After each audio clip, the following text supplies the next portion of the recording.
Yes, terefayina ng'omulabi omulungi eyeekuumidde ku terefayina eyaffe ey'obwakabaka bwa Buganda nga bwakutegeezezza munnanga ali mu studio. Amawulire agabadde gy'otobadde ge tuli mu kukutuusaako nze Hasifu Ssekyunga ndi ne Muhumuza Davis twatuuse dda wano e Kololo. Olwaleero lwe lunaku embalirira y'omwaka gw'ebyensimbi 2023-2024 lwegenda okusomebwa n'okwanjibwa eri eggwanga era Paalamenti egenda kutuula wano. Okusinziira ku mbalirira y'omwaka gw'ebyensimbi 2023-2024 ebalirirwamu yonna omugatte eri mu trillion 52 ng'ensimbi zino zigenda kuyambako eggwanga lino okukula saako n'okutambuza enteekateeka za gavumenti naye kutemeratemeramuko katono ku bajeti y'omwaka guno gw'ebyensimbi 2023-2024 kwe kuba nti ettundutundu lya bajeti yonna ligenda kugenda mu kusasula mabanja agatudde gavumenti mu bulago saako n'okulaba nti lisasula n'ezo ensimbi gavumenti ze yali eteekeddwa okusasula oba omutemu wa gavumenti gwe yali eteekeddwa okusasula naye neerwawo okusasula kale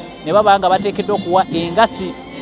ku mabanja ag'enjawulo. Ebbanja lya Uganda okutwaliza awamu muganda wange gwali ku BBS terefayina liri wakati wa trillion 81 oba 82 n'okweyongerayo. So ensimbi ezibanjibwa eggwanga mpitirivu nnyo n'okusinga ku ezo ezigenda okufuluma omwaka gw'ebyensimbi ogujja. Eggwanga ligenda kusasula ensimbi eziri mu trillion 27 ku trillion 52 ezigenda okusomebwa oba gavumenti zeeteekateeka okulabika nti ziyisibwa omwaka gw'ebyensimbi ogujja 2023-2024. Olwo kiba kitegeeza nti trillion nga 25 zezigenda okusigalawo okulabika nti ziddukanyizibwako eggwanga n'okukulaakulanya eggwanga mu bitongole bya gavumenti ebyenjawulo. Naye mabegako twajjukira bulungi nnyo nti Paalamenti oba oludda oluli oluwabula gavumenti lwafulumya embalirira nga lugamba nti okusinziira ku mbalirira y'omwaka gw'ebyensimbi guno 2023-2024 zino trillion 52 mpitirivu nnyo nga waliwo ensimbi oba waliwo ebitongole ebyenkizo ebiteekeddwa okuweebwa ensimbi okwekulaakulanya oba okukulaakulanya bannansi naye ng'ebitongole ebyo tebiweereddwa nsimbi zeetaagisa. Olwo ate ne wabawo okuduumula mu bitongole bya gavumenti ebimu ebiteekeddwa okuba nti bifuna ensimbi ensaamusaamu naye ate ne bifuna ensimbi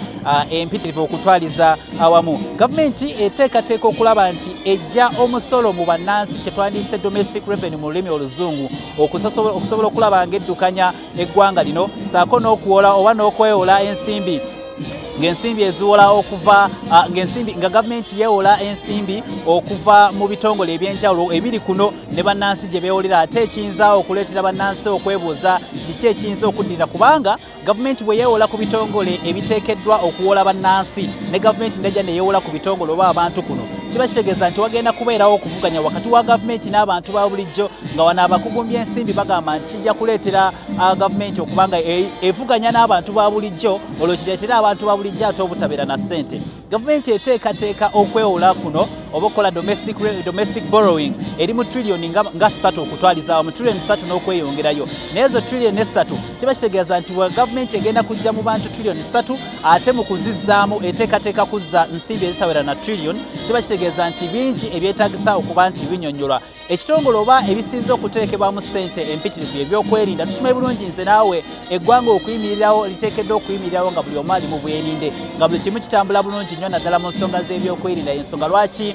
ebyokwerinda byaweereddwa ensimbi mpitirivu nnyo okusobola okuddukanyizibwa n'okukuuma eggwanga lino nga litambulira ddala bulungi. Ababaka ba Paalamenti bagenda kuba bajja wano mu kaseera konna era ng'omugenyi omukulu owaleero pulezidenti w'eggwanga lino His Excellency Yoweri Kaguta Museveni nga bwe yategeezezza nti okimanyi bulungi nti yali yafuna ekirwadde ekya COVID-19 era tekigenda kumusobozesa kubeera wano. Mu kusooka yali asuubiza nti ajja kubeera wano naye nga yeeyawuddeko akabanga akawerera ddala naye ate oluvannyuma yamaze n'akikakasa nti tagenda kubeerawo naye ng'enteekateeka zonna agenda kuba azigoberera ku mukutu omutimbagano ogwa Zoom. Pulezidenti w'eggwanga lino Yoweri Kaguta Museveni omwezi guno gwennyini we yali ayogerako wano wennyini ekkololo eri eggwanga ku nsonga ez'enjawulo ezigenda mu maaso mu ggwanga State of the National Address yategeeza nti eggwanga we liba lyakukula amaanyi oba obwanga balina kubuteeka mu bintu ebizza amagoba oba ebintu ebyokukola emirimu egy'enjawulo oba service delivery era enteekateeka eyo n'ategeeza nti ensonga lwaki gavumenti eri mu kufuba okulaba nga ebintu ebisinga obungi bidda mu service delivery okusobola okukulaakulanya eggwanga. Sigenda kusukka wano bintu bingi ebikwatagana ne bajeti. Minisita avunaanyizibwa ku byensimbi Honorable Matia Kasaija yagenda okusoma embalirira y'omwaka gw'ebyensimbi 2023-2024 era amawulire ago tugamba tugakutuusaako ku BBS terefayina mu mawulire gaffe gambuuze ku ssaawa emu ate ne mawulire gaffe ageesigika ku ssaawa 4 kyowulira ye bandi egenda mu maaso byonna tugenda bba tubikutuusaako goberera BBS Telefinal ku mikulu gyaffe gyonna ojja kuba ogoberera butereevu ensonga. Kankuzeeyo ewa Sandra Nabagala ayongereyo n'amawulire agabadde gy'otobadde. Nze Hasif Sekiwunga ndine muhumuza Davis wane Kololo. Kale webale nnyo Hasif Sekiwunga olambuludde bulungi nga bwakutegeezezza byonna ebinaavaayo n'okusoma budget tujja kuba nga ate tubikutuusaako wano ku BBS